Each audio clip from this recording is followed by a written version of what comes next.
4 जून को देश के सबसे बड़े इंतखाबात के नताइज सामने आए।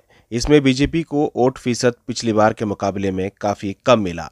इस पर एक वीडियो सोशल मीडिया पे वायरल हो रहा है। एक टोपी पहना शख्स सोशल मीडिया में एक वीडियो में हिंदुओं के खिलाफ बात कर रहा है। इस वीडियो में मुसलमान नजर आने वाला शख्स हिंदुओं के खिलाफ बात करते हुए देखा जा सकता है। पहले आप इस वीडियो को देखिए, उसके बाद इस वीडियो की सच्चाई को आपके सामने पेश करेंगे। दोगले हिंदुओं, बच गए तुम लोग इस बार।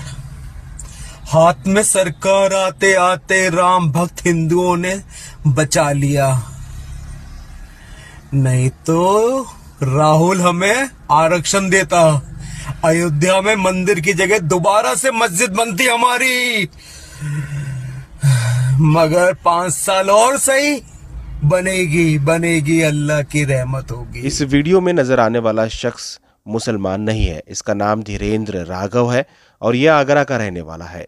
वीडियो में इसने पिछले कई वीडियो मुसलमानों के खिलाफ भी बनाए हैं। बताया जा रहा है कि यह भाजपा का समर्थक है, यानी बीजेपी एटीसल का चाहने वाला है। जल्द ही इस वीडियो को वायरल होने के बाद एक रिजवान नामी शख्स ने इस वीडियो को सोशल मीडिया में पुलिस को टैग करते हुए दिखा कि ये शख्स धीरेंद्र मुसलमानों को और हिंदुओं के बीच नफरत पैदा करने के लिए इस तरह का वीडियो बनाया है। इस वीडियो को वायरल होने के बाद आगरा पुलिस ने धीरेंद्र राघव को अरेस्ट कर लिया। उसके बाद इसे जमानत मिल गई, लेकिन 6 जून के बाद दोबारा इस वीडियो को वायरल होने के बाद लोगों ने काफ़ी एतराज़ किया, तो पुलिस ने इसे दोबारा हिरासत में ले लिया। इस मामले में धीरेंद्र राघव का कहना है कि ये सिर्फ व्यू लेने के लिए इस रील को बनाया था, यानी व्यू हासिल करने के लिए इसने ये वीडियो बनाया है। दोगले हिंदुओं, बच गए तुम लोग इस बार। तो राम को लेकर आए हैं, मथुरा की तैयारी करो, हम फिर से कमल खिलाएंगे। ये सनातनियों की भूमि है।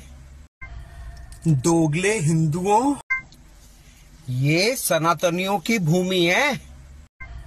दोगले हिंदुओं,